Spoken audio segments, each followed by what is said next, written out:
Good evening, everybody, and welcome back to Tower Casuals, the Destiny podcast. I am your host, Josh. Corey has the night off. He's off doing adult things, like, closing on a house. We're very happy for him and his wife. But, Slaps. Fear not, for I have recruited from the bowels of the internet, from his deep slumber, we have awoken the master of bagels and cheap-ass ramen noodles, Joasis. What's up? What up? I'm back. We're all on a bagel kick right now. Exactly. So we just spent 20 minutes talking about bagels and Italian beefs before we got on here. So I'm expecting Jeremy Allen White to bust through my front door any minute now. Joe, how's it going? It's been a while since you were here last. I've been promising the people we would get you here. I'm here. I'm ready. You're here. You're ready to definitely party. haven't been solely playing Baldur's Gate for the past two weeks, and oh my god, we at some point this spring we're doing Baldur's Casuals, and I just need to have the time and the finances to be able to get to it.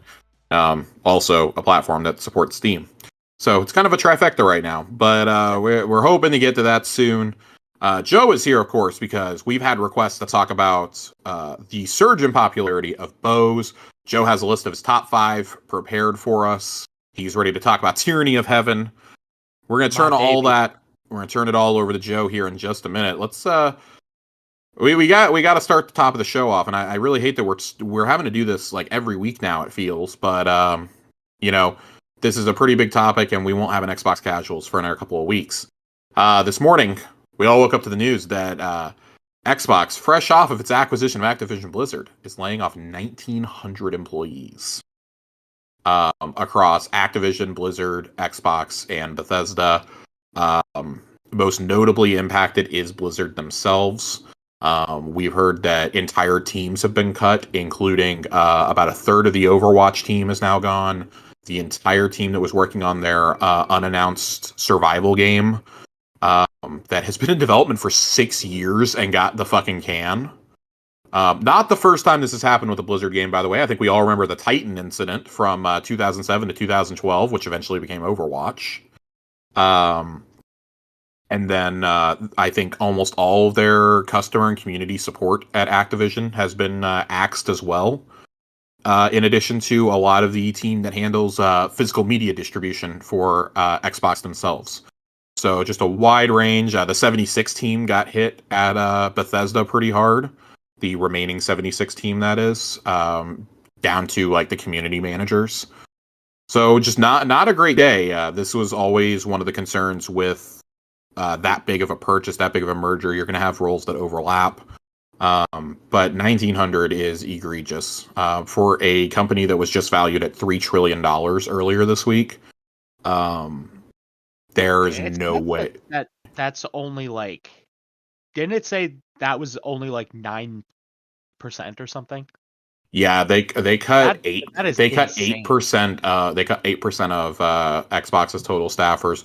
We knew that something like this was going to happen. Blizzard themselves, I believe, came in with like 4,000 employees when they were purchased.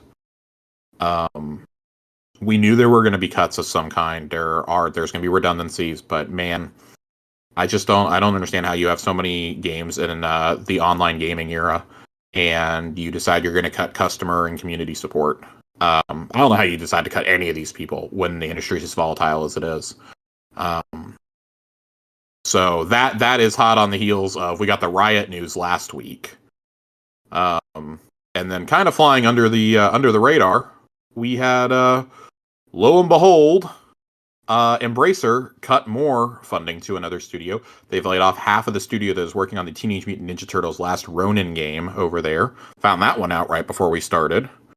It is not good. We're already up to 60% of the total jobs that were lost last year, which, if you remember correctly, came out at about 11,000 jobs. We are already up to 6,000 that have been lost in the first 3 weeks of this year in this industry. So while we're heading for another probably record-breaking year in terms of quality titles coming out, we're also heading for another record-breaking year of job losses. I don't know how you're a young person and like in college or like in high school and you're still wanting to come make games.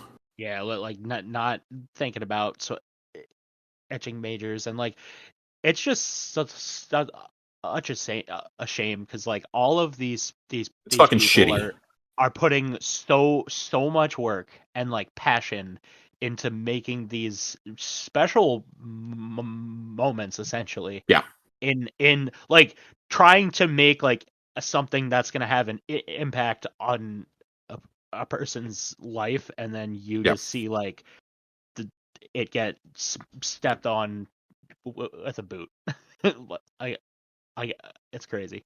I've been talking with a few friends in the industry, and It's like nasty. they really feel that like layoffs like this, and like what Twitch went through, and Unity, Epic last year, Riot earlier this week, that like all these mass layoffs that are happening are just going to something's going to snap, and the industry is going to start unionizing. And Yeah, like you guys have been listening to me long enough, you know how I feel about it. You know that I'm 100% pro union. That I think that I think that the gaming industry needs the protections that the guilds offer when it comes to movies and TV and whatnot. That I think that the exact same thing needs to be happening here. Um, it's a fucking shame that we have to keep opening the show like this. And also, if you ever notice, like every company, it's always 8% or 11%. That's unless you're Embracer, then you're just closing down whole ass studios. But it's yeah, always 8% or 11% is what you're cutting. Always. It's just it's fucking egregious. I can understand some redundancies, but I can't ever understand 1,900 jobs. That like is all at once. Yeah, all at once. Among those ousted are one of the co-founders of Blizzard, and who was like one of their chief. I think he was like their chief design officer or something. He's been ousted, as well as Mike Ybarra, who was studio head over at Blizzard. Formerly was at Xbox. Joined Blizzard several years ago. Back in 2017, 2018, I think is when he went to Blizzard and was made the studio head. In wake of all the sexual assault and harassment allegations that came out in the lawsuit against from the state of California. If you remember correctly, him and Jen O'Neill were appointed as co-studio heads, and she quit after 3 months when it was revealed there was a massive pay discrepancy between her and Mike Ybarra. She is off creating her own. She's established her own studio with ex-Blizzard developers. And Mike famously a couple months ago said that I have no intention of leaving. They'll have to drag me out of here. Like, this is my dream job. They'll have to drag me out. Well, Jason Schreier not so subtly pointed out that he was either asked to resign or was told he would be fired if he didn't. So they're clearly cleaning house over there of executives, as well as just like anything that they can, the accountants can point to on a spreadsheet and say we can save money here. This is the Bungie layoffs, but on a much more massive scale, yeah. unfortunately. It's like the yeah. That's Yeah. it's a shame that they see these entire aspects of honestly what makes certain studios special as expendable. Yeah, they see people's lives as Yeah, expendable, essentially. And it's that insane. is just I'm over it. I'm fucking over it. So, all right. Let's go ahead and jump on into it. God, I almost called you Corey. Um, let's I shift on just bought a into house. Hey. some news that's not as depressing, but still isn't great. With this week's TWAB. Uh, the TWAB this week. What a catastrophe. Riven's wishes got revealed. Oh boy. Okay. Thing we all wanted. I think this is the silliest goddamn thing, but Riven's Wishes. Starting on January 30th, players can visit Marasov to accept a weekly quest with a high-risk objective in the Dreaming City, such as completing Legend Lost sectors or dungeons. Upon completion of these weekly objectives, players can return to Mara to receive a wish token. Each week, you can use this token to choose a prize from one of 3 different categories. Category 1, Last Wish Resonance. Choose a red-bordered Last Wish weapon. I wonder if they're actually. I guess they're gonna let us choose what weapon we want. If it's randomized, I'm gonna be furious. If we get to choose Tyranny of Heaven, but we'll get to Yeah, there that are later. some notable weapons in here. Get to that later. The Supremacy Sniper Rifle, the Transfiguration Scout Rifle, Apex Predator Rocket Launcher, Shattering Bone Pulse Rifle, Nation of Beasts Hand Cannon, Techie Force Fusion Rifle, Tyranny of Heaven as the bow, and Age Old Bond as the auto rifle. There's a few good ones worth getting here. Of course, Tyranny of Heaven, as Joe just pointed out. Apex Predator has been the go-to rocket launcher for a while now. But the fact that Bungie themselves is pointing out Apex Predator probably means it's about to get nerfed. Techie Force, I know some of our friends like Techie Force and Age Old Bond. There's some good options here. I would say that there's an equal representation of weapons that you should probably get and weapons that you should absolutely stay away from. Oh yeah, and the one a lot of people don't say a lot. Supremacy can get like 4 times the charm rewind rounds. You could shoot your whole ammo and it never have to reload. It's kind of great. My problem with Supremacy is I have so many other sniper rifles at this point. Like, snipers just aren't that good. I mean, in PvP they are, but in PvE they're not good. It's really hard for me to recommend that people go and also, like, I think, well, this one is craftable. I was gonna say, well, the others are craftable. No, I'm fucking stupid. These are craftable too. I think this would be a bigger deal that you could choose from if it would just auto complete a pattern for you on these, right? Yeah. I think that only because it takes 5 patterns to complete one of these weapons. You So can only get one a week. How many are you like? That would be a lot. I mean, yeah, there's only 6 tokens that I think you can pick up total, frankly. Yeah. Which is just silly. So, oh boy, you can get a whole pattern and then one of another weapon. Love that for us. Category 2, exotics. Choose a piece of Lightfall Year exotic armor. I think this is really good for those of us who don't play nearly as much as, like, well, if you're listening to this, you probably play enough to have gotten all your exotic armor. Let's just be totally honest. But there are 4 pieces of armor for each class that you can go get. Among some of the ones that you can get are the Mothkeeper's Wraps and the Triton Vices for Hunters, the Pyro Gale Gauntlets for Titans, Abiant Leaps for Titans, Swarmers on Warlocks, the Briar Bands, Cenopath Mask. This is probably where you're going to get the most bang for your buck. It's right here.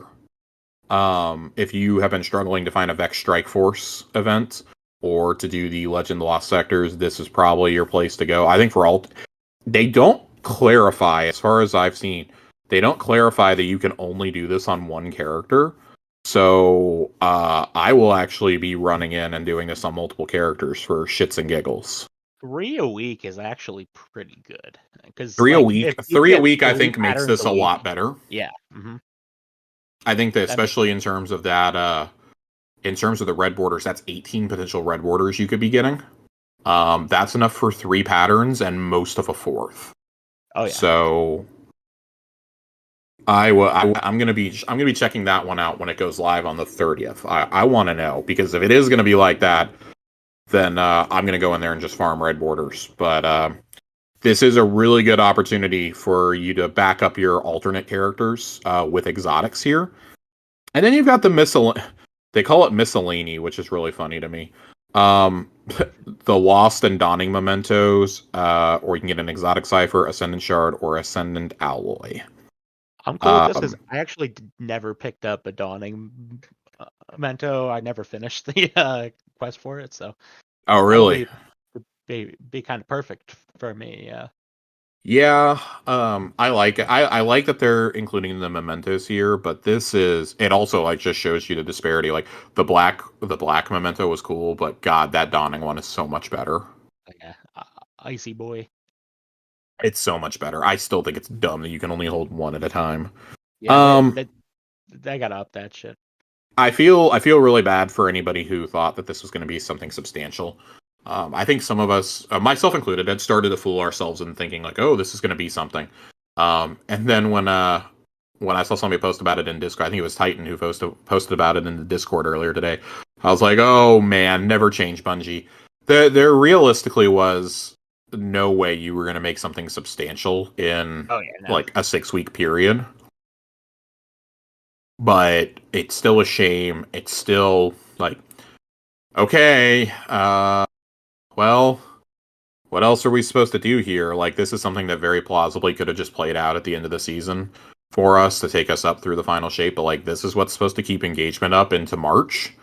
Um, okay, this takes us through like the beginning or middle of March. I personally think you should just be able to get a token every single week until the final shape comes out. What harm That is it doing at would that be point? sick. Yeah, I don't And think I that do would be wonder if they're bad going at to all. revisit that.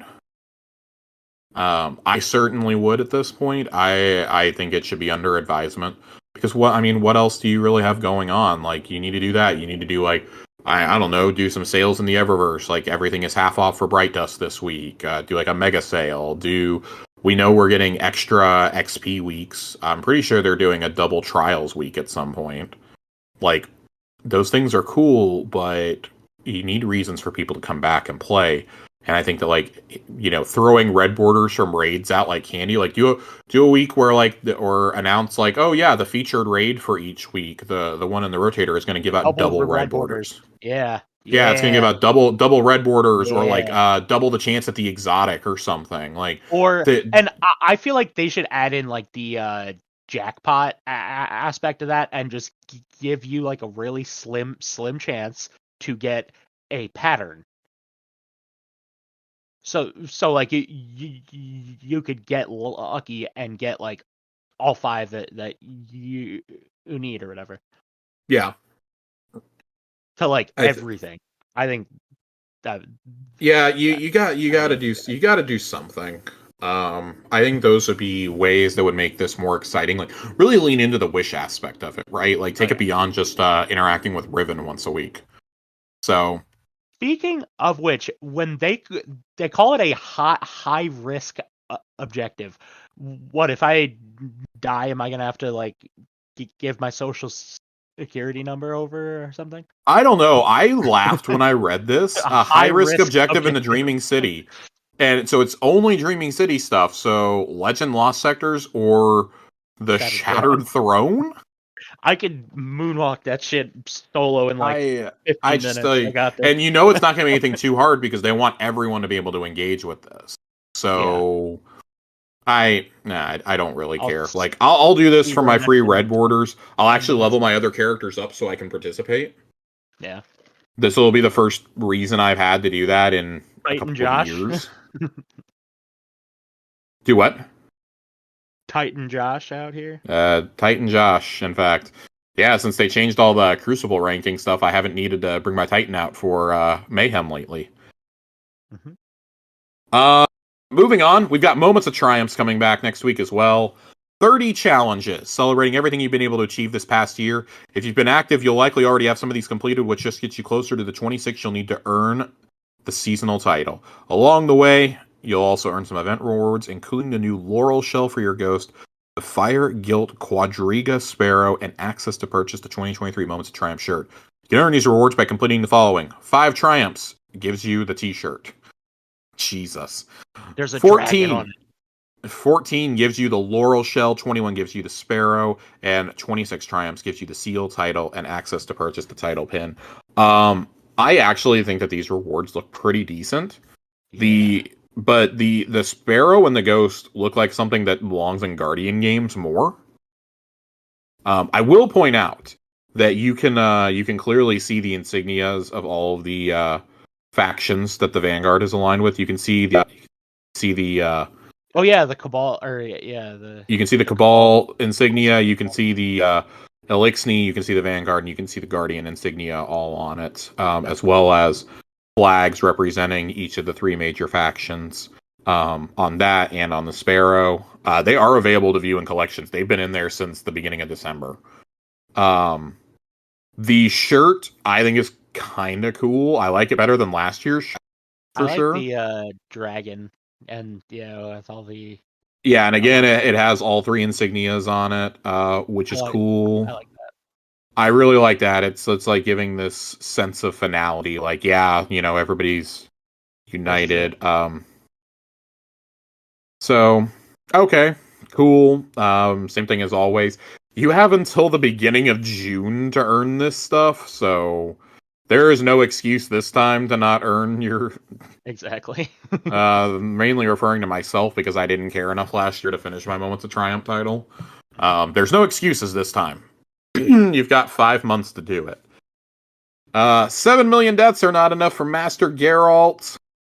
As a community, you have to take down 7,777,777 enemies with swords. While we can't pay you in coin, we have something better. How about we make the long-rumored Adventure Spirit emblem available to all Guardians once you're done? It's a relic of a different time, never available to earn until now.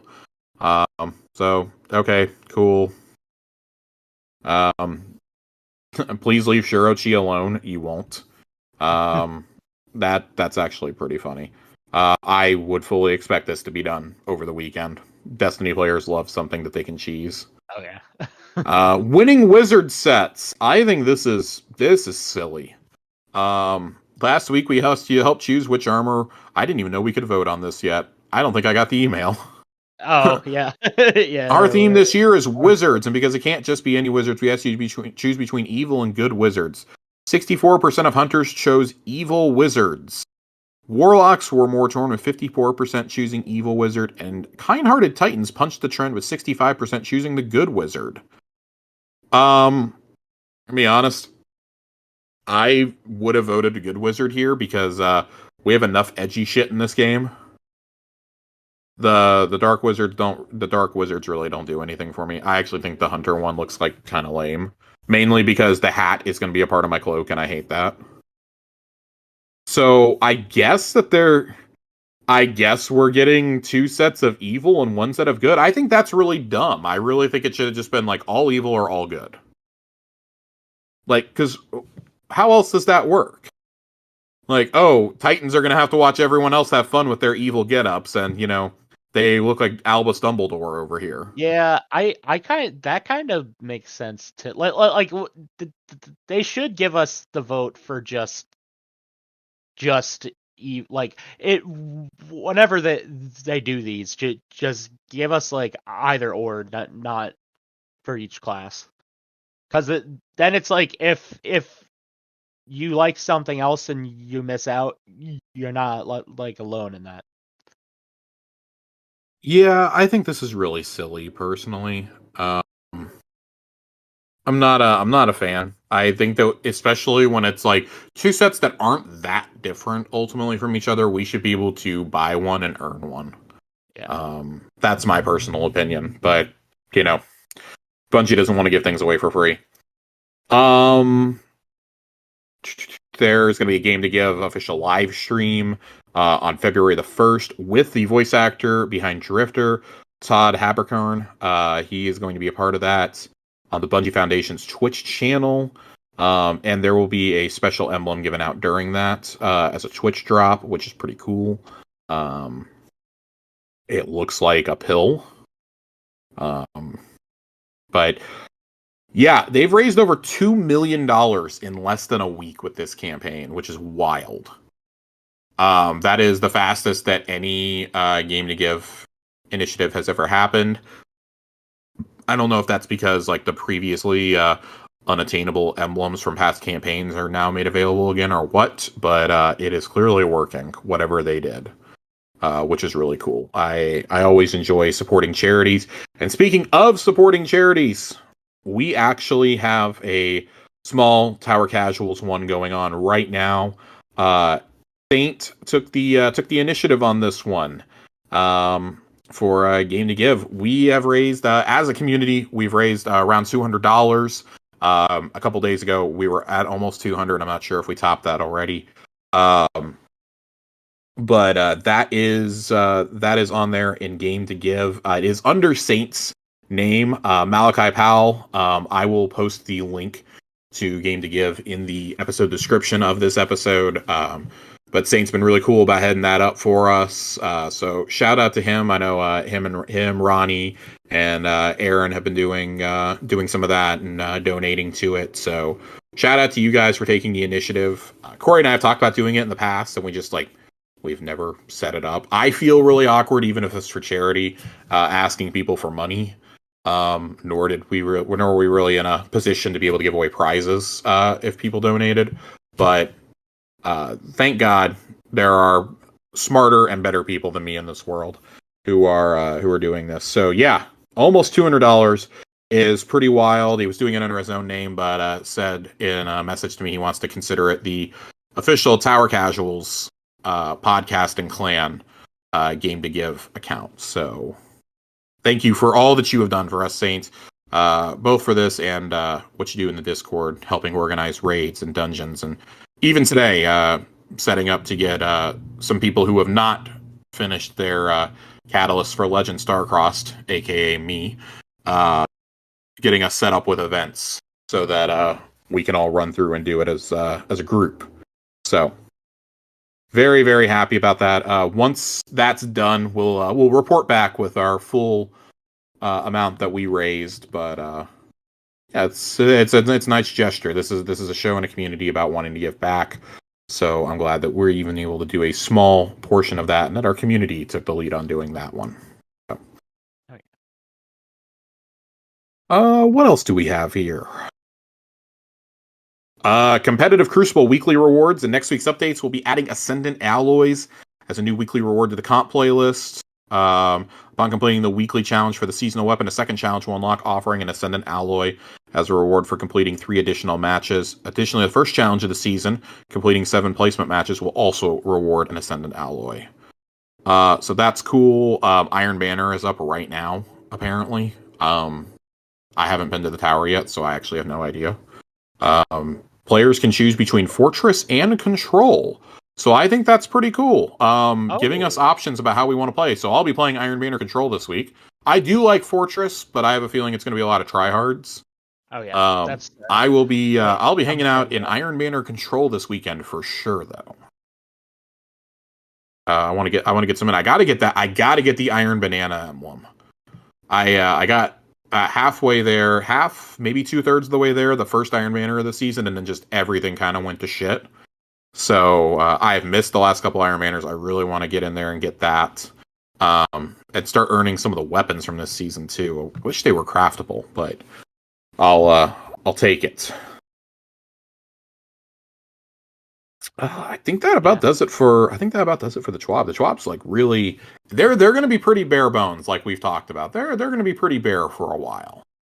I wouldn't expect anything monumental in the Chwab until we get to at least March. And then we know sometime in April. I assume it's going to be the beginning of April. That first week is kind of what I have circled on my calendar right now. Is when we're supposed to have the next live stream, when they're supposed to show off the final shape again. I've got the second circled right now on my calendar, and we'll see what happens. But yeah, I assume that they're gonna wanna do that and then immediately launch Into the Light right after. That would make sense, yeah. It would make sense. They said it would be April before we saw another look at the final shape. And at that point, you're 2 months out. It makes sense to do another showcase then, but that means that we have 2 months of stuff to get through as well before then. Corey's going to be going on vacation, not this next week, but the week after. He'll be gone on the 8th. He'll be out of here. He will be enjoying sunny Florida with his family. And so A1 Johnny is going to join us that week to come in and talk about seasonal weapons and whatnot with me. Been wanting to discuss those now that we've got them crafted and we've been able to use them a lot more. We're gonna sit down and talk about those. But tonight we need to get to the often requested fan favorite topic: bows.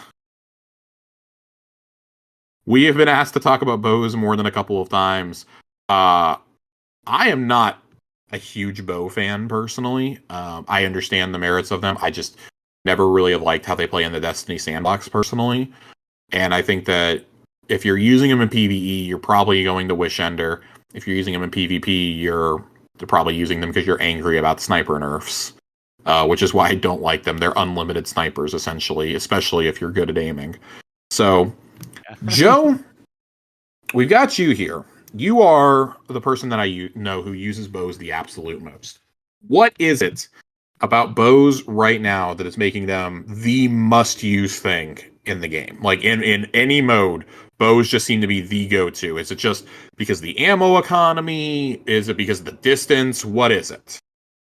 Um, it's so definitely distance because they can drill shit from super far.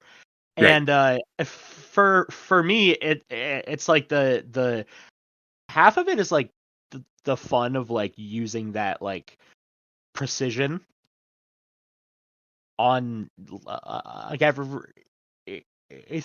But I think bows really started to come into the limelight back during the Vex Caliber mission when there was that one cheese where you could just kill the final boss like through the shield with Wish Ender because Yeah. you could Yeah. see through walls and stuff with that.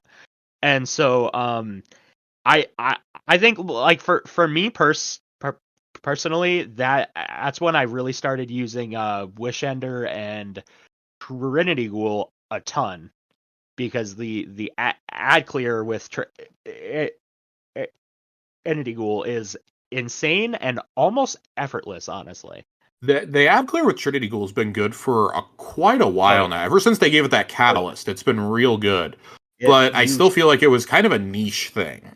you basically have to barely even shoot an arrow, and the electric shock kills everything in sight, and it reprocs itself.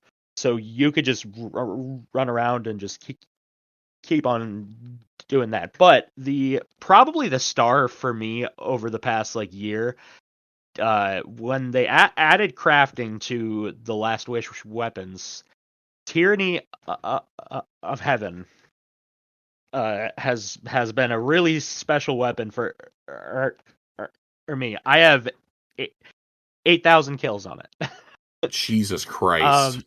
um, and so what I really love, I if anybody ever plays with me, they know that I mostly I'm just throwing million a million solar grenades. This bow can roll dragonfly and incandescent, so any which way you shoot an enemy, you're making a boom boom. Right. And it is not only really good, but it is the most satisfying thing in the universe to like shoot two arrows at a group of thrall and just have all of them combust. It is insanely good. Yeah, I feel like bows are kind of that thing that we like that the elemental perks have been added to them, like incandescent and volt shot. But I think that they've also taken on kind of a new life in crafting, like with crafting 2.0 and with the new build crafting modes that Yes. were introduced with Lightfall. Because it's like our friend A1 Johnny says, exotic bows and exotic trace rifles are cool, but you're really only maximizing them if you're building them into your subclasses. Mm-hmm. And I feel like now, obviously, it's easier than ever to do that, and especially with like seasonal mods and things like that. Like, there's always going to be, similar to how we have the exotic traces that work. We've got the exotic bows now that are just like, they're good on their own. They're enhanced if you're using aspects of those subclasses. Like the new Wishkeeper bow is definitely enhanced if you're running Strand. If you're not running Strand, it's like it's fine. It's Oh yeah. fine.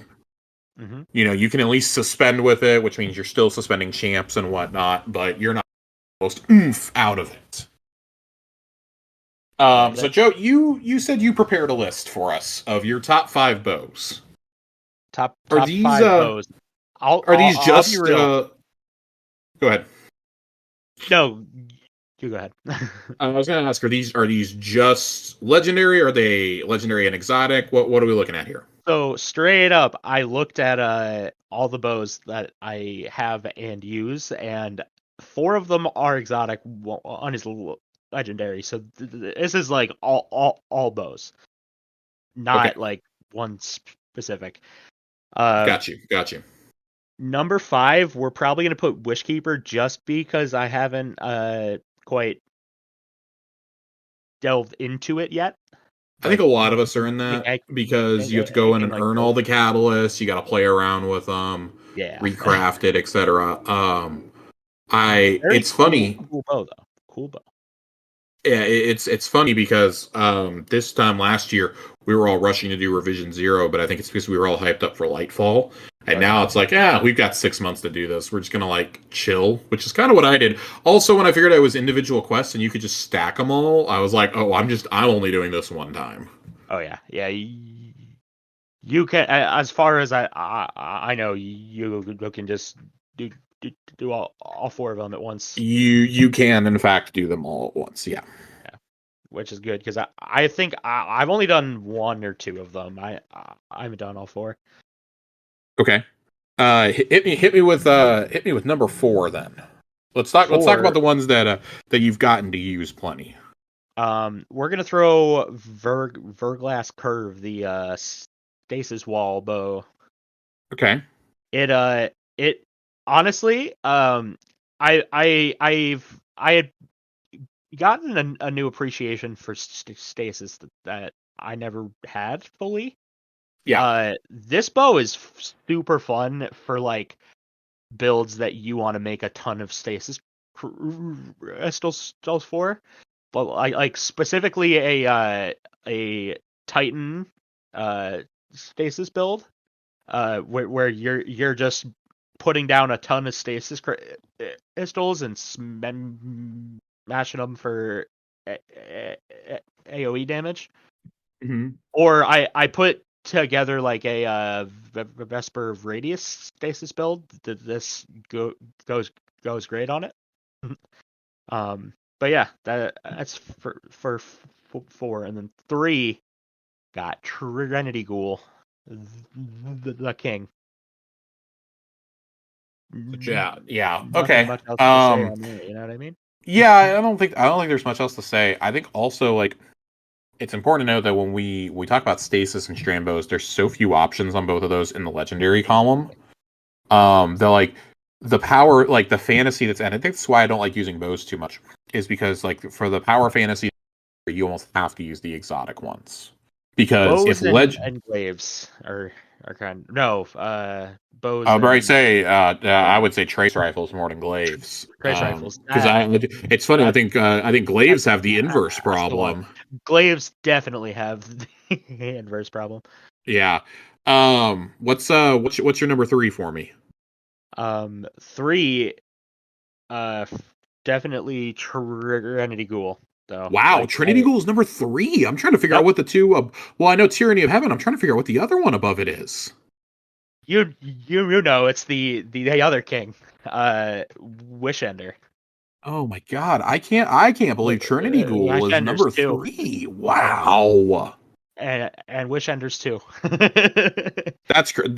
This is crazy because I'll let you finish your top 3, and then I've got some comments to make after that. Yeah. I started using Wishender heavy for that cheese in that exotic mission, and then I really realized just like how much damage it pumped out. It does the same thing Arbalest does, but way better. So like it didn't make sense to not use it for a while there. It just does so much damage. It pops a barrier shield in one shot. Like it's just so good, and you could shoot through certain like walls with it too. So it's just such like a useful bow, but nothing's topping Tyranny of Heaven. I have used that bow the most over the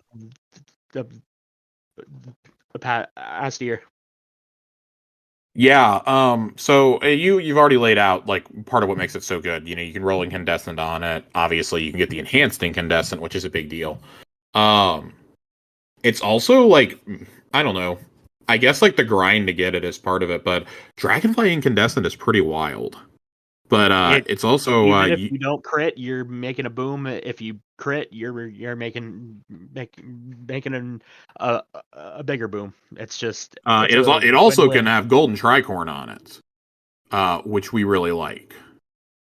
That is a perk that I haven't really given a chance yet. Yeah, it is. Man, yeah, this one came out. It's funny because this was such a meme weapon for years. Oh yeah. And then all of a sudden it's like that meme of like the really buff Doge coming in. Like that's how I feel Tyranny of Heaven is to like the other legendary bows. It's so funny because I was so pissed that this bow sucked because it is one of the coolest, if not the coolest, legendary bows. It looks so cool. It's so It like looks really clean cool. and oh, it's so cool. And I have been mad for years Yeah. that it sucked. So I was so happy when I tried it and I'm like, oh, this fucks hard. If So good. it in fact does fuck hard. I'm really happy to see that your list does not include Le Monarch. Oh, Can I just say that? I'm not a AVP If player. we're taking So, PvP into consideration, I think we should emphasize this is like predominantly a PvE list. oh yeah. If we I don't were like. considering PvP, I think Le Monarch would probably have to be one or two, frankly. Yeah. A monarch is very cool. Just No matter how many nerfs not they a give PvP. it, it just man, it just It keeps it in going. fact never heard no bell. It heard no It fucking heard bell. I mean, no bell. that if they ever bring back volatile rounds, God, That it's might go filthy. hard in It's PvE. absolutely Yeah. filthy. That may go that's going to go hard in everything. The other one I was kind of surprised not. I'm not surprised. Like Leviathan's Breath is cool, but it's such a niche use heavy for me. I would like to see more weapons that aren't traditionally heavies be heavies. Like I love that we have Leviathan's Breath and that we have Winter Bite for the glaives. I'm waiting for that Traveler Cannon so that we have Yeah, a that heavy traveler trace trace. rifle. Yeah, Oh that man, I can't wait for that'll be that. I cool. hope I Yeah. carry it around like a chain gun. That That just looks that's why so I fucking want cool. particle deconstruction back because Yeah, yeah. that That's made the name of that. I was trying to figure out the name of that perk a couple weeks ago, and it was just on the tip of my tongue, and I couldn't remember it. yeah that fusion rifle season was so much fun. I used to love because 1K was actually kind of a viable damage option then. Yeah, Uh, yeah, it was so much fun. yeah. I'd like to see more primary weapons, so to speak, be heavy options in the future. Another one I was kind of surprised in terms of exotics that you didn't have was Tikus. I know Tikus is kind of like fallen off a little bit. It's not necessarily a niche use, but I think people used it for so long So that my they don't one want to gripe. use it anymore. My one gripe with Hiku's is it shockingly enough it doesn't have solar class synergy. That e- explosion, it's Which is really something weird for different. Yeah. Sunshot the Mhm. bow. It if that bow had subclass synergy, it would be insane. But I also think that it just like doesn't. the nature of how it works makes it very hard to use in something like PvP. Yeah. Yeah. That's Especially what's been in something holding me like back from Trials. getting the catalyst. Like most of my Yeah, catalysts that yeah. I haven't gotten, I look at the quest and everything else is done except for the kills in PvP. Yeah, I Every might single sit one down of and them. finish a few. The honorable mentions I would have for the legendary bows, ironically, the two that I have used. Under Your Skin, which was Season of the Risen's bow last year. Yeah. That was probably the best legendary option there for quite a long time. Until honestly, until Tyranny of Heaven. That was probably your best legendary option, in all frankness. That was a void one, correct? Um God, was it? I again, like I haven't used It this was in either so void or long. kinetic. I think it. I think it's it was void. but yeah. Yeah. I Um, just Bose like now you have now. I Yeah, it's void. It's void. Yeah, yeah. I just pulled up my Yeah. GG. What I think the biggest is the biggest perk on it wasn't necessarily a perk that you can select. It was the origin trait. It was land tank. Oh yeah. Because that's the one where you get the damage resistance for each final blow.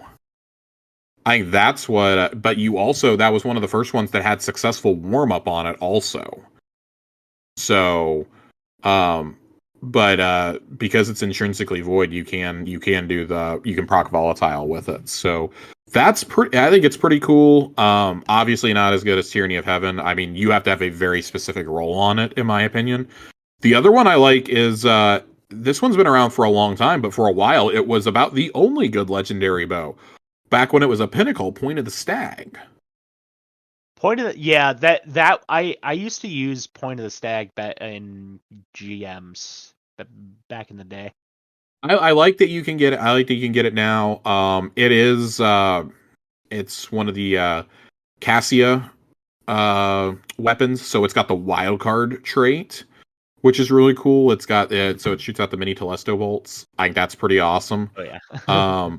But yeah, the perks you can get on now are definitely better. You can get Archer's Tempo, Golden Tricorn, Shot Swap is on it, Swashbuckler. Like it's fine. I think like in terms of the legendary bows though, like almost any combo that you do on Tyranny of Heaven is going to be the best that you can possibly get, and it's Yeah. craftable.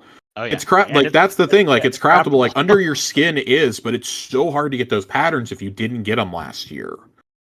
So, I remember one came out a couple seasons ago. Trident Whistle, the Vanguard one. That one came out, and we were so excited for it, and it wasn't all it was cracked up to be. That one excited me because that was I believe that was like one of the first solar bows that rolled incandescent. It was, but like listen to this. Like It just so, wasn't that fun. You know what I column mean? one, you can get Archer's Tempo, shoot the loot, surplus, a couple others, and then column two, you explosive head, successful warm up, and incandescent. Like all the perks you want are in the second column on this one. And that is why the fact that you can get Dragonfly and Incandescent on Tyranny. Yeah. It's fucking It cracked. is insane, It's cracked. and it's so good, and it's so much fun too. Like Even it's if Dragonfly like isn't your jam, you can still do explosive head. So like man, Tyranny of Heaven, God, this I have to now make a decision. I want to invest in Tyranny. You got me wanting to try bows again. I want to try like for ad clear purposes purely. I kind of want to craft the Tyranny of Heaven, but I really want to finish my Apex Predator also. I'm telling you. I'm gonna need Riven to grant me a few more wishes here. Um, man, I still think of bows as like such niche use things, but they've gotten so good in such a quick amount of time. Like really, since the Season of the Deep update is when legendary bows became really really good. But also that's when Tyranny of Heaven got the refreshed loot pool, the refreshed perks. That's when the whole raid did actually. God, hard to believe that was only 6 months ago. It feels like it. We've been using all these for like a year and a half now, but it's only been like a couple of months. Yeah. Yeah, that's kind of the crazy thing. I know we got a question written in about bows for the first time. I want to say it was like end of September, beginning of October, and we were like, yeah, we're gonna do this. We get closer to the holidays, and then it just like it didn't happen. We had the mass layoffs at Bungie. The holidays Chaos came ensued. up. The delay happened, and we were just like, oh my god, like everything just went into complete disarray.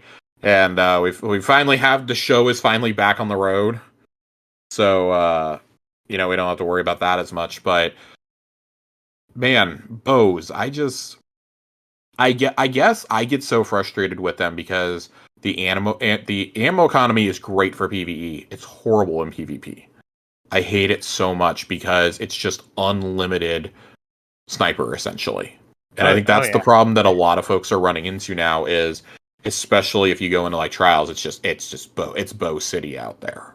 Bow city. It used to have to be that we were concerned. Well, I mean, you still have to be concerned about Cloud Strike, but man, bows are in the right hands, especially for PC players. Like bows are just boom, instant.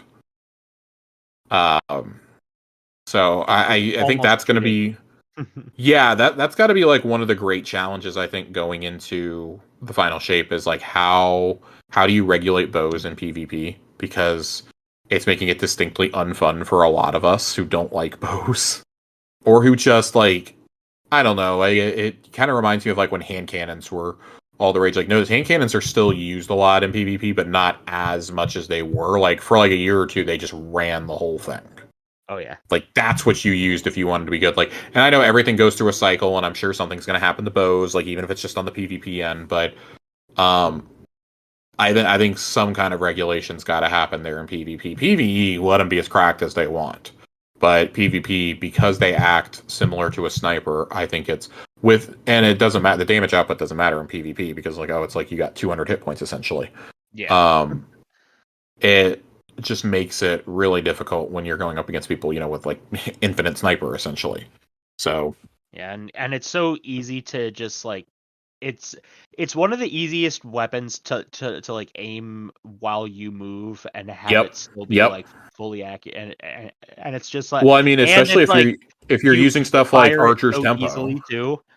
So it's just yeah, the like ease of use, and like I really don't know how you regulate it without making bows worse. So we're just kind of stuck here, unless you just turn it to like a 3-shot kill or whatever. Yeah, I don't know what they're gonna do about this. I'm very interested. And we'll see what happens. Um, I think that's gonna have to be addressed here fairly soon. Maybe in the big sandbox update that we're gonna get this spring. But I also think they're a little hesitant of addressing it in such a long season, like to make even more people mad. Yeah, Because there's gonna I don't think it's necessarily like a lot of folks will be upset, but it's gonna be one of those where like the vocal minority is gonna be so loud about it. yeah. If you were to go nerf it and be like, they hate fun, and like, no, they hate things that are cracked. So all right, Joe, do you have anything else to add on the topic of bows for us? Things that we should be looking out, like we've established that the perks that synergize with your subclass are ones that you want, but like I think like there's some default perks that you can't go wrong with on a bow. That your archer's tempos, your successful warm ups. Oh yeah, Um, and just any perk that has subclass synergy. I love yeah, when you can make a bigger boom because the bow has a I love cool when you can synergy. make a bigger boom. That I is love a bigger boom. that is that's the quote of the episode. I love a big boom. Exactly. Honorable mention as well. The bow in the newest dungeon can roll. I think it can roll slice hatchling, which is really cool because you can sever Yes. targets and you can create threadlings. Yeah, I really haven't heard a whole lot of discussion about the dungeon bow, which is funny because we all saw that combo and we were like, "Oh, damn, that could be really cool." And then just I like I just haven't nobody tried it not a out yet. You know single what I mean? person has Yeah. talked about not a single person is talking about any of the dungeon weapons except for like LOL rocket pistol. The, Um the rocket pistol, e- e- e- even if it's bad, it's fun as hell. oh boy. Oh boy. Even if it's Um bad, it's super fun. let's go ahead. Let's go ahead. We got some questions to get through tonight. We got some thought-provoking questions Ooh. tonight. Um, I am gonna shift around the order of some of these questions. Tiger Jesus writes in: Since seasons are going away, what do you think is going to happen to the helm post final shape? What do we think is going Um, to happen to the helm? I think that's hmm. I would not be shocked at all if the helm gets destroyed in the final shape. That that would make sense. I feel like the helm is like going to be our flagship going through the portal, Yeah. but I've long said on this show, and I'm maintaining this belief that if post seasons we do go to a new galaxy, which I'm like far less confident on now, given all the things that have changed at Bungie over the last 6 months. I have maintained that I thought that would be the ship that we take, and that would essentially like they would expand it, and that would be like our tower, so to speak. Yeah. I don't know if we're going to continue to do seasonal or episodic content on. Episodic. Yeah, it's funny. I'm like looking at my camera, like I'm recording on my camera. Um, I'm doing air quotes over episodic content. I don't know what they're going to do. Like, I think that the whole process of going, I like going to the helm because you can load in so much faster.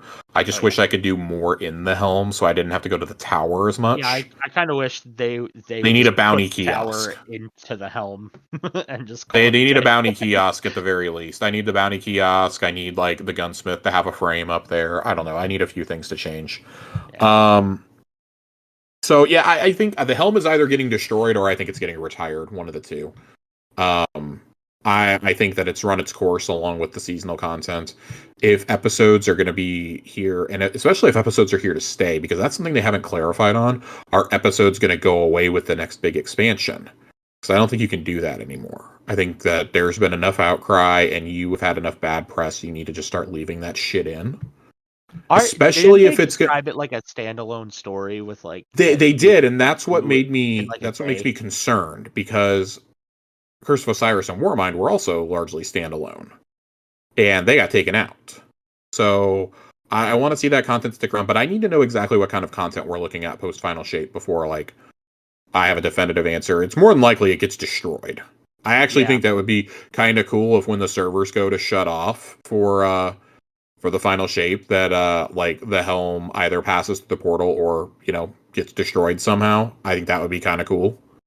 They do like a live event thing, like kind of like they used to do. Yeah. Well, like when we had the Traveler Awakened, when we saw and just have like a fucking us jump into the portal and something happens and then the.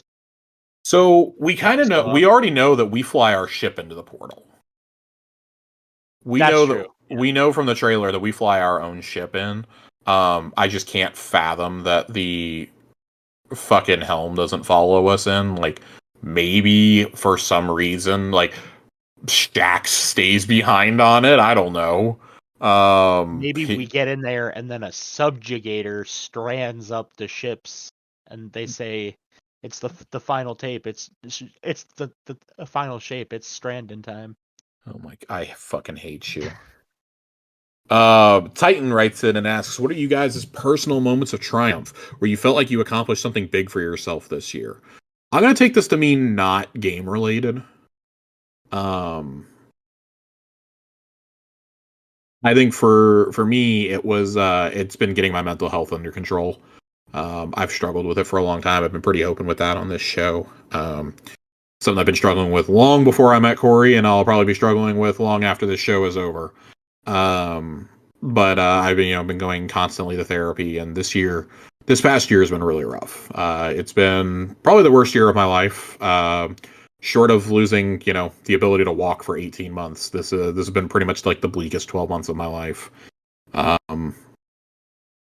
I would say like not giving in and succumbing to my depression and to my anxiety and very, very poor mental health and mental state. I have found reasons to keep going despite it all. It's a pretty big win in my book. I don't mean to get super heavy, but that's about the only thing worth celebrating in terms of my accomplishments this year, I think. It was a really rough year. It's not great when you lose the only family that you're close to, and then you have a couple other family members nearly die as well. Not great. So hey, 2024 can't possibly be any worse than 23 was. They really threw some haymakers at me those last couple of weeks. But I think that's the important thing I would want everybody to know. It's just like you're not weak for going and getting help. That's actually like one of the hardest things you can do is admit that you need help. that you can admit that, like, hey, something's fucked up in my mind. I need to talk to somebody. I need to get some help. It's not weak to get on medication. It's not weak to see a therapist. If I hadn't done those things, I genuinely don't know if I'd be here. So it's not too late. It's not too late to start. Don't think like, oh, I'm too old to do this, or oh, I'm too young to do this. Like, nope. It is never. You are never too old or too young to go get help. And I encourage you to do it before it's too late. If you have any sort of thoughts like that, you think you're struggling with your mental health, it is okay. Like, we're all pretty fucked up at this point. So, after the last few years. Oh yeah. What about you, Joe? I this year, I've been on a depression and anxiety medication for probably 4.5 years now, and Yeah. I was able to work my way off of those this year, which is something That I'm is that proud laugh was not meant to be of. Oh laughing yeah, at no, no, you. no. Like that's a big accomplishment. I also did this about 4 years ago, and then COVID started 4 months later. Yeah. Um, after I had lost my health insurance. So yeah, that's contributed to some of my issues these last couple of years. Yeah. Oh man, I picked a hell of a time to get off of anxiety and depression medication. But no, that is genuinely a big deal. That's always been my biggest concern around medication is that, like, I'm gonna have to depend on this for the rest of my life. Oh yeah, yeah. And Seeing a I just therapist really has didn't like changed my life. how like zombified, like it made my like emotions start to like not mean anything, and like Right. that's always like a rough time. And so I've been wor- working my way down, and then I got off of it, and then yeah, I had a few scary financial things occur right after that. So God. that wound up being rough, but I'm chilling. I'm chilling. I'm doing good. Yeah, it is man, it is one of the hardest things to do in life, I think, to successfully get off of medication once you've been on it for so long. It's a leap of faith. Yeah, it's a leap of faith. It's hard. Um Man, if you were able to get off of medication, more power to you. For me, it's been seeing a therapist has been really keeping a lot of it at bay for me. While I'm uninsured. But there are resources out there, like if you need help. And I don't mean to turn this into a soliloquy for mental health, but genuinely, like, it's something that's really close to my heart. Um, it's something I've struggled with for most of my life.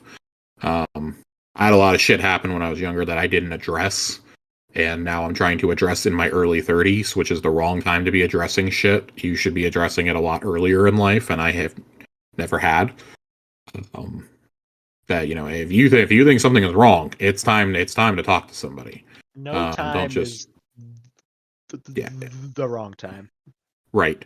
So um now we've had that tough, difficult conversation. Saint asks us on a lighter note, if you had a Guinness World Record, what would it be in as of right now?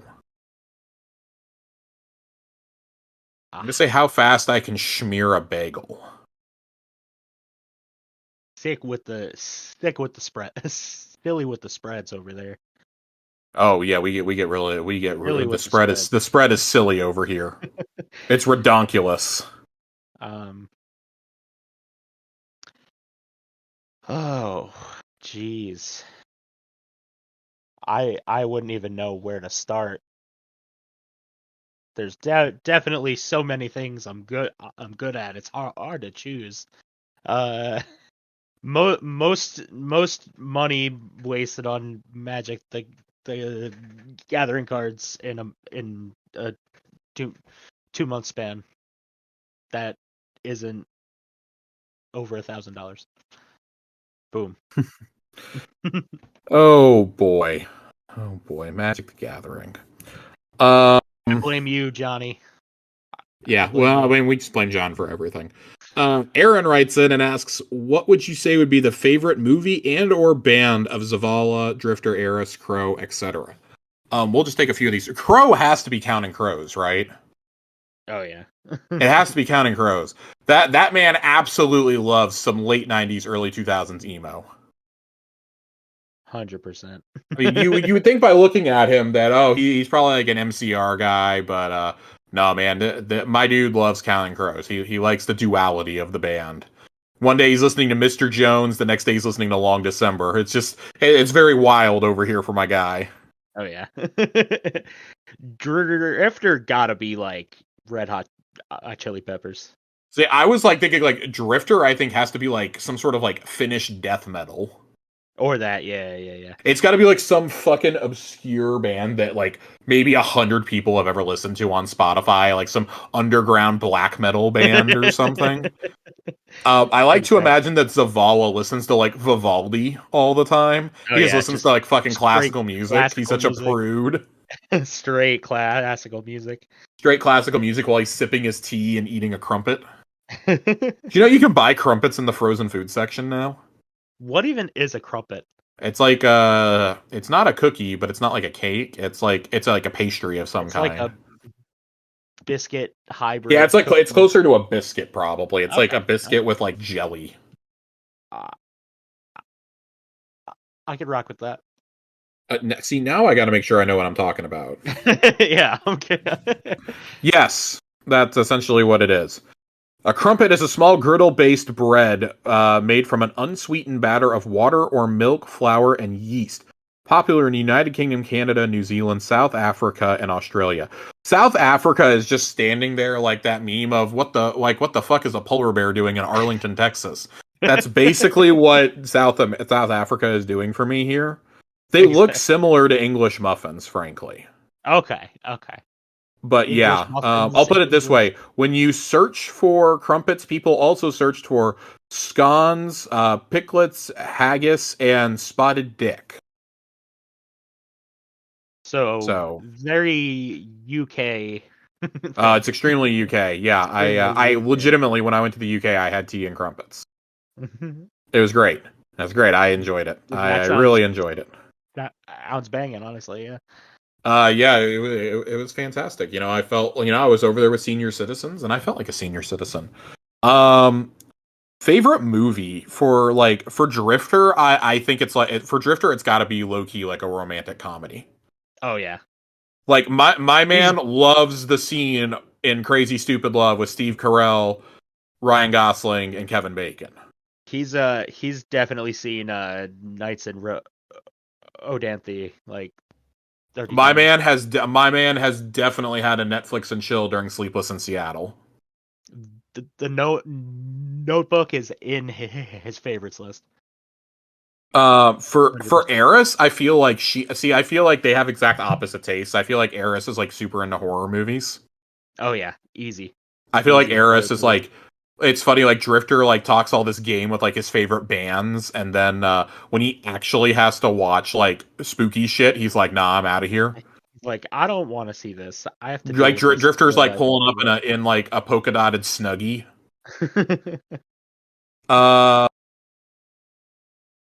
I feel like Ikora likes boring movies. I feel like she's gonna want to watch something. Ikora's gonna want like intellectual movies. Like Ikora likes anything that true crime.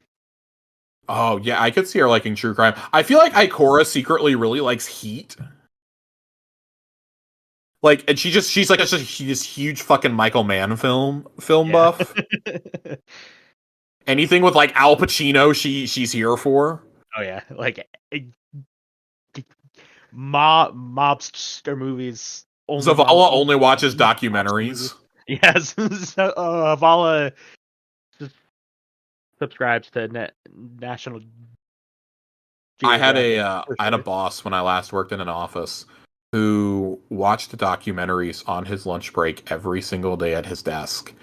And he asked me once, because he knew I was a movie buff, he was like, "Hey Josh, have you ever watched any good documentaries?" Like, he's like, I could use some advice. And I was like, "Buddy, the only documentaries I watch are like Skate and art or like graffiti documentaries. Like this was back when like Exit Through the Gift Shop was a huge deal. Like Banks, everybody thought they knew who Banksy was.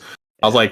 I was like, Chief, I own 3 documentaries, or I own like 3 or 4 documentaries. 3 of them are about Dogtown and the Z Boys, and the other one's about Banksy. I'm not the guy you want to ask about documentaries. I will give terrible advice. I will give absolutely terrible advice unless you want to know about skateboarding in the 1970s. So, unless you want to watch a whole bunch of backyard clips of Stacy Peralta in a swimming pool, I don't think I'm the kind of person you want to ask. Jesus Christ. I feel like if you were to like ask, we'll do like 1 or 2 more of these. I feel like if you were to ask, like Osiris and Saint, I feel like Osiris wants like the like period pieces. He wants to watch like this motherfucker like wants to watch the 4-hour cut of Napoleon or something, and like Saint on the other hand wants to watch Toy Story 3. Yes, it's like I love this. Another one. I feel like I also feel like like really crude like mid 2000s comedies. Like he probably really loves Pineapple Express and 40-Year-Old Virgin. Oh yeah, big. I feel like he secretly loves. It's like a McDonald fan. I also feel like for Drifter, I feel like Drifter is the kind of person who would show you Tremors. Yeah. Like, hey guys, look at this that I found. Oh man, that would be really funny. I think. Drifter's gonna be the one to show Zavala like porn. 2 girls, 1 cup. You know. Jesus Christ. Jesus H Christ. That's like the kind of dynamic, dude. You know what I mean? It's the kind of dynamic. All right. Airmail Addict writes in and asks, if you could insta-fix one gripe you have with Destiny 2, what would it be? That's his first question. God, I think I already addressed it. The fucking bows, dude. Fucking bows. I'm actually going to say this. Make Trials playable, and I don't know what that looks like. I don't know how you do it. Make Trials worth playing. Yeah. Make Trials of Osiris worth playing. Also bring everything back from the content vault. Yeah, I would like the other. I would like the stuff that I paid for. Yeah. And I'd also like this is like me personally. I'd like if like they got so much right with Destiny 1 at the end. And like they just like, but that's the thing is like everybody looks at Destiny 1 with like they look at it with rose-colored glasses, and so I'm talking more like systems. Yeah. So like I thoroughly enjoyed that like they had like the multiple difficulty options for like everything. 100%. Like, I agree. When I'm experiencing like a seasonal story mission, I would like the ability to make it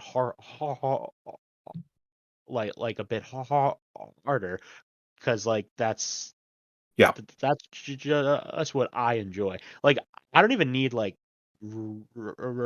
awards to match that. I just want like that 10 the 5-minute mission to be like a 10-minute mission just because it's like a bit harder.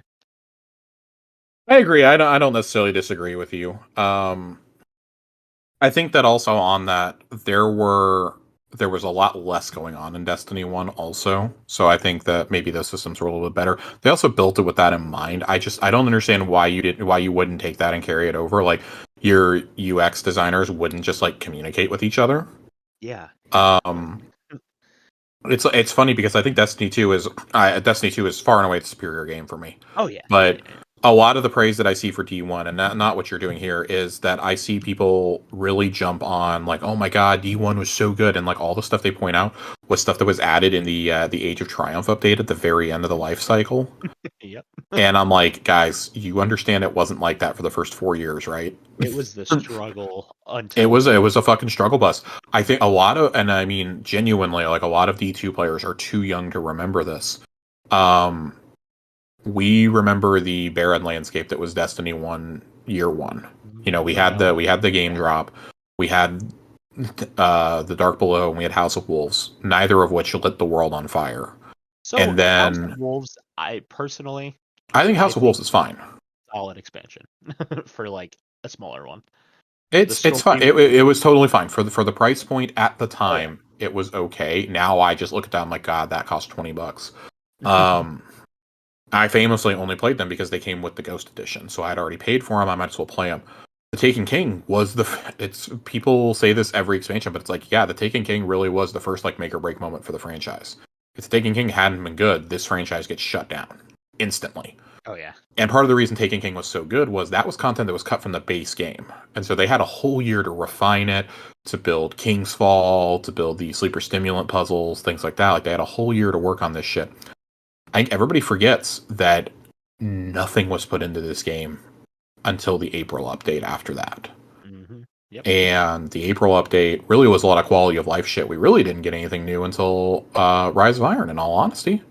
They thought at the time this was going to be the only thing. They did not think they were. They thought they were going to go straight into Destiny 2 the next year, and they weren't able to.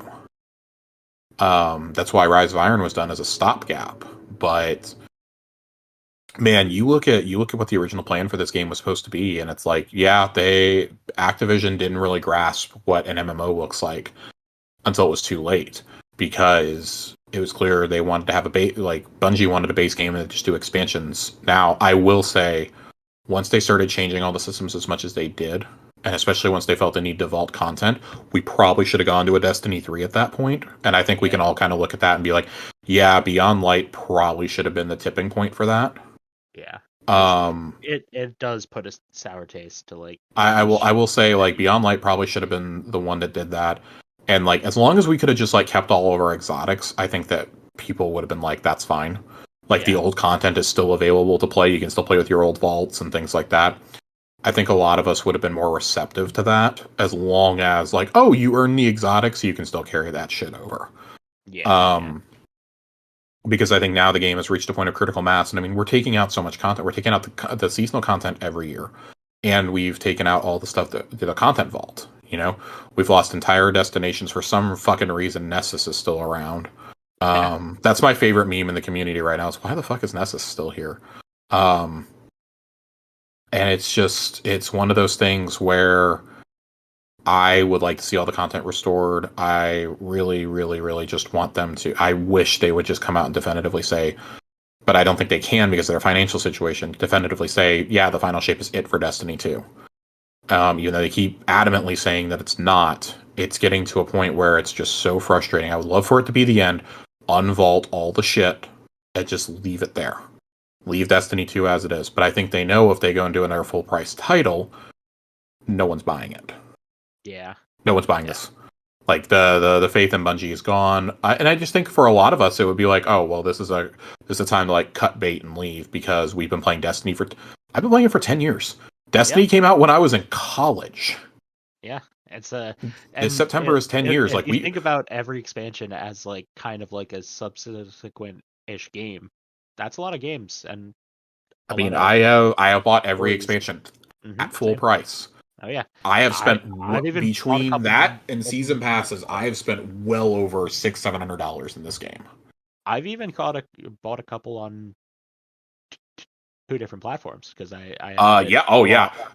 me. Once I get a ROG and I'm on Steam, I'm gonna at least buy probably the final shape to have on Steam, so that way I can hop in and do like the seasonal content and shit.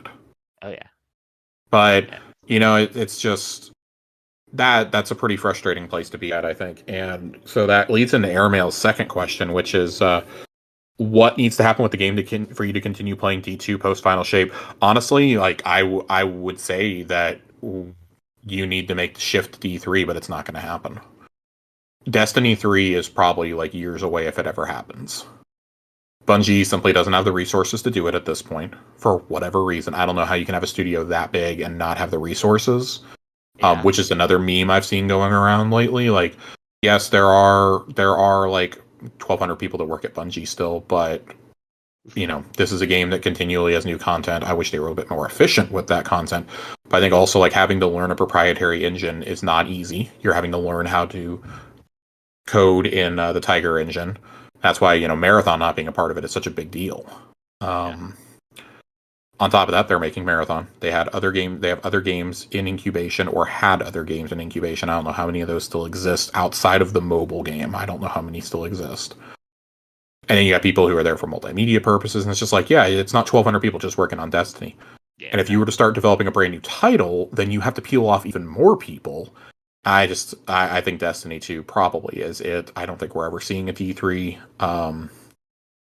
I don't know what has to happen. Like, I want to see the content that I paid for come back. I think that at this point there's enough players that want to see that content back, or who have come in since it was vaulted with Beyond Light, who'd like to experience it. I think that makes Callus's story more compelling if you can go do those 4 raids that were cut out. I think that you can do. I think doing Scourge of the Past adds to the conflict with the Elixni. I think that. For sure. Being able to add those old campaigns, and we need to know why Osiris is the way he is. Not the fact that we can't go play the missions from Dawn, where we go back in time to save Saint, is egregious. Like those are pivotal, powerful moments. You can't you're going to tell me that we can't have the exorcism of Savathun as like a prologue mission added to the Witch Queen? Like you're really going to tell me that we can't have that added in somehow? I don't see how some of this is just completely tossed by the wayside. Like we're gonna miss some of the missions that are in there now. When the seasons go away, and I'm not saying like a lot of them are like worth keeping, but the whole story of Saladin going to join the Cabal because of Crow's fuck up is gone. Yeah, that was one of the that was a solid seasons, short and sweet. I would love to see some of these come back. Like, you can't experience the Elixni invasion and the betrayal of the factions anymore.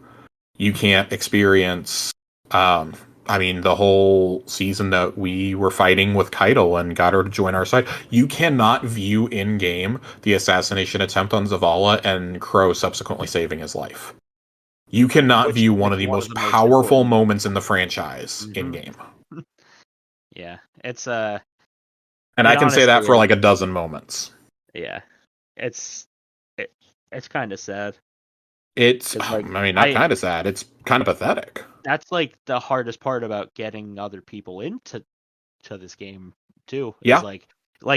So one of my buddies, I had semi recently gotten him into it, and he had a 5-hour, or he had a super long flight, so he watched one of those the story from Destiny 1 until now, but not everyone has time. So it is so hard to get able to care about the story without just talking, and then they can't even play those to experience them. Just so it's really tough to get able to care about the story when you can't play or view half of it. And saying, just go watch the cutscene compilations on YouTube is not the answer. We need a theater in game, which I've been beating that drum for forever, and thank God at least the Witness cutscene is viewable in there. Yeah. But there's so many other pivotal moments that need to be shown on that time. That timeline should actually be a way to go view some of the most pivotal cutscenes. But the Red War, you can't even play the Red War campaign in here, which, I know we're doing a bit of revisionist history here, but the Red War was not a bad campaign. You can't play Forsaken, which is universally considered, other than maybe the Witch Queen, the best story that's ever been told in a Destiny expansion, and you can't play a single lick of it other than Last Call. So my hope, and this is me with completely unrealistic expectations, my hope is that Into the Light, it puts a condensed 8-mission version with a legendary version of the Red War campaign and Forsaken back in. I know it's not going to happen, but that is Yeah. what I would love if that came back, so that Yoko could just do like a marathon of like all the and it would be cool if they made like a node for the Beyond Light one as well, so that you can just play through like the 8 most important missions or like Yeah, and Corey and I have talked about that too. Like that's honestly our hope here too, is that we like a get way to just play through all the campaigns. yeah, just like a way, like cut out some of the filler shit. Yeah. Like I don't need to run around and collect resources on 100 Titan. blah blah blahs. Right. I don't need to go around and collect like Yeah. 15 Dusklight shards or something Yeah. like that. Like just let me play the fucking campaigns. Yeah. Because that's 4 campaigns you could add back in. Those are raids you can add back in. Like those are destinations. Like there's no reason. And I do wonder if that's like part of their plan, is to be like, hey, we're gonna unvault this shit, because I think we all forget like there was technically a story reason for that. But I think that story reason like starts to fall apart like the closer that we get to the final shape. It's like, so the witness returned Mars to us, and it's because he was looking for something. If I was the witness, the second I didn't find it, I'd be like, fuck you, it's back in darkness. Yeah. But like, okay, so you took away But not Titan, all which of we've them. now gone back to. Titan's been returned to us. Like, Yeah. okay, so Titan and Mars are technically back. Can we get the content on those back? Really, now we're just missing Mercury and Io. Yeah. I was pretty sure we were going to get Io back at some point this year. Yeah. I'm pretty sorely disappointed we didn't. I think Io also had so many strikes tied to it. Io, and like for some reason the Tangled Shore was taken out of the game also, question mark. Kind of forgot about that one, that it was low key taken out this year. Yeah. This year or last year, whatever it was. Like more recently than the rest of it was. It's Yeah. like and they took out the Forsaken campaign and that happened, I think. Yeah, I'm very curious what they end up doing with Into the Light. I hope that Into the Light is good, but I'm not going to hold my breath. We have 2 final questions for us. We're going to go Jiggly Panda. We're going to get out of the Destiny questions now. That's why I wanted to save these for last. Jiggly Panda writes in and asks, what are your thoughts on the Suicide Squad game coming out in a couple weeks? It looks terrible. My thoughts are I don't have thoughts on it. My thoughts are I would never pay $70 for this game, and I will fucking judge you if you do. I saw a screen cap of what the UI looked like. And the UI looks awful. It was a hot they broke the glass in case of emergency, and pulled the Joker lever. If you didn't see, Joker's going to be the first DLC character added. Yeah. Joker, Mrs. Freeze, and Deathstroke. Deathstroke are going to be added. And I'm like, awesome. Your game still sucks. I don't want to fight the Justice League. I don't care about fighting Brainiac as the Suicide. Like, stop trying to make the Suicide Squad happen. This is WB's attempt to try and so many times. After 10 years, they're still chasing the popularity of Guardians of the Galaxy, which is hilarious to me. Then they just can't accept that Guardians have outclassed them in every single medium. Every time they've tried to iterate the Suicide Squad, it's just never worked well. Between them and between Suicide Squad and Guardians, the comics are better for Guardians. The animated content is better for Guardians. The game, the Guardians of the Galaxy game, is an award-winning fucking game, by the way. Yeah.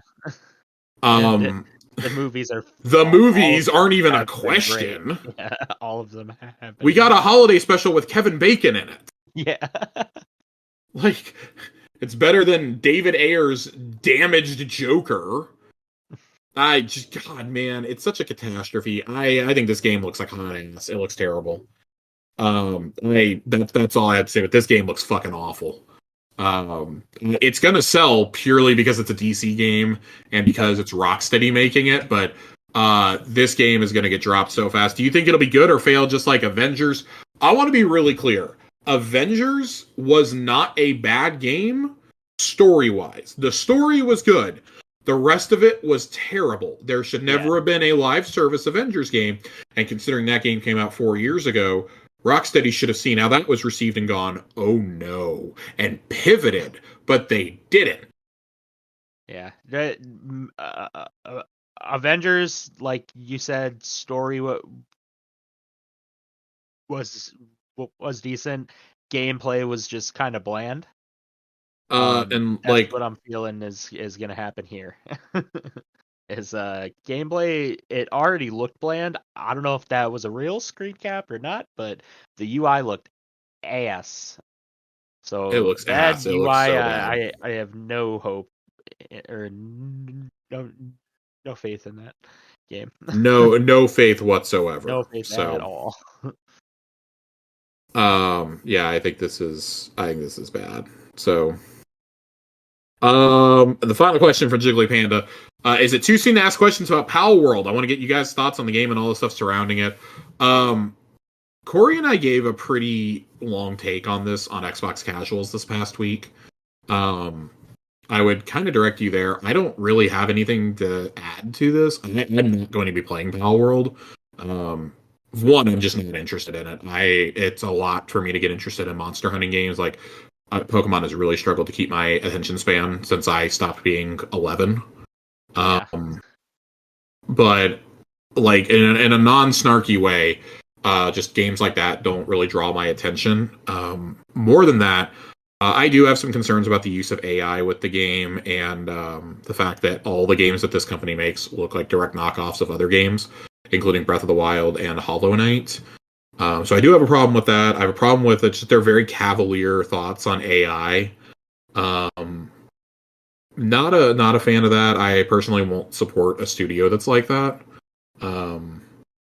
That's why I'm kind of in a tricky place with games right now because like there's so many studios that are having the same thoughts. Like Square Enix is kind of towing that same line. Square Enix's embracing of like Web3 and NFTs has not been great to me. But they're not forcing it on me just yet. A company like this is kind of forcing on it, and it's a little alarming to me that it's sold like 6 million copies so far, with that taken into consideration. That being said, I'm absolutely here to see. I'm not here to be like, oh, like I'm not here to, dive in front of Nintendo, to dive in front of the Pal World bullet. I think the best thing that can possibly come from this is probably that Nintendo and the Pokemon Company take this seriously and are like, oh, so people want Shut that shit. Oh yeah, they want better make, mechanics. Like a real one, yeah. Yeah, they want real mechanics. But that's the thing is like, okay, this is like the first real competitor to like Pokemon that there's been in a long time, and I would still hesitate to call Pal World a true competitor because Pokemon games sell 20 million copies without even breaking a sweat. Even the worst Pokemon games are still the best selling ones. Yeah. So, yeah. And that's not going to change because people aren't going to stop buying them. Like, kids are still going to buy them no matter what. Families are still going to buy them no matter what. The fanboys are still going to buy them. Again, say it with me, no matter what. It comes to that point where, like, if you're enjoying Pal World, I'm absolutely not judging you for it. I don't really care personally. I personally, I'm not going to partake in the game. That's all. Yeah, I've seen like a few clips and a few little screenshots, but like I said, I've been consumed with Baldur's Gate specifically for the past like 2 or 3 weeks. I really haven't touched anything else, so I haven't even played it yet. For sure. But it like that style of game, I'm always cool with. I love open world games with shit to do. It looks cool, but yeah, I don't know how much I love like the like blatant copy of like it's a fairly blatant copy of like art styles for some of the characters, like that they straight up look my other thing like about that is, and I'm not saying you're wrong because there definitely are similarities with some of these. There's like 900 Pokemon. It's a little hard not to copy some of those at this point. That's true. I think it's really silly. I just the discourse around this entire game, like, just go away. Yeah. So all right. I think that's going to do it for us tonight, Joe. I think we're about done. I think we're about ready to get out of here. All right. Pretty short, sweet, and to the point episode tonight with just the two of us. But Corey will be returning next week. I don't know yet what we're going to talk about next week. We'll figure it out for you this week. I do want to do some extended lore corners as we get in. I do not have one pulled up for you guys tonight. I had it planned last week, and then, my bookmarks decided to reset themselves. So I'm going to work on some lore corners, so maybe we can do some catch-up ones. We can do a handful of them. I did promise that we would read about Wishkeeper, and we'd do some of the story around Tyrannus. So I do some research and do some reading into the seasonal lore now that I have it all unlocked, so that if we can discuss some of that as well. Joe, thank you so much for your time. I appreciate it. Where can the people find you, and do you have anything you want to promote? I'm on X. I think the kids are calling it nowadays. Joasis. I do music occasionally. Joasis on all streaming services, and that's basically it. All right. Well, that being said, of course, you guys can find Corey and I still, well, at least me, still on Twitter at Josh_Fenn 2 N's. Corey's hanging out over on Threads these days and Instagram. Threads. I am Corey in HD. Again, he'll be back with us next week. Join the Discord, be a part of the show. We've got some fun things going on. We had a Christmas cookie baking contest over the holidays, which I want to make sure I get this correct. I meant to read it off earlier. Nox won it. Nadiki came in second place. I really did love that Nadiki made a tin to go with them too. I thought that was really cool. Strange coin themed cookies. Nox's though, man, let me tell you, those absolutely look like some space cookies. I'm here for it. They look like some space cookies. They look cool. On top of that, we are going to be doing a server-wide dungeon crawl coming up pretty soon.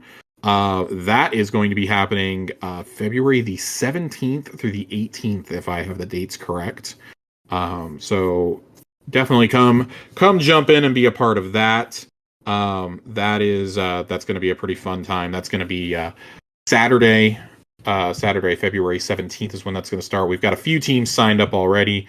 Hopefully we get a couple more full teams going here. Otherwise, we're just going to have to give it to Ronnie, Aaron, and Saint right off the bat, which I do not like the idea of doing. No offense to you guys. And me and Fox are going to go in as a two-man team. Get in there and sign up then, damn it. Memes. Sign up, damn it. For the memes. Sign two-man up. Team. Sign up. But anyways, the dungeon crawl is going to have some various rules associated with it. That ought to be a pretty fun time. I'm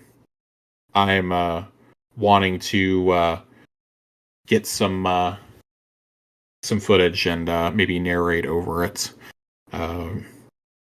I joked that I would love to get like a TV next to me, and I'd love to be like, I'm gonna like dress in khakis and like a button down with a tie and be like pointing at it like I'm fucking Steve Kornacki on election night.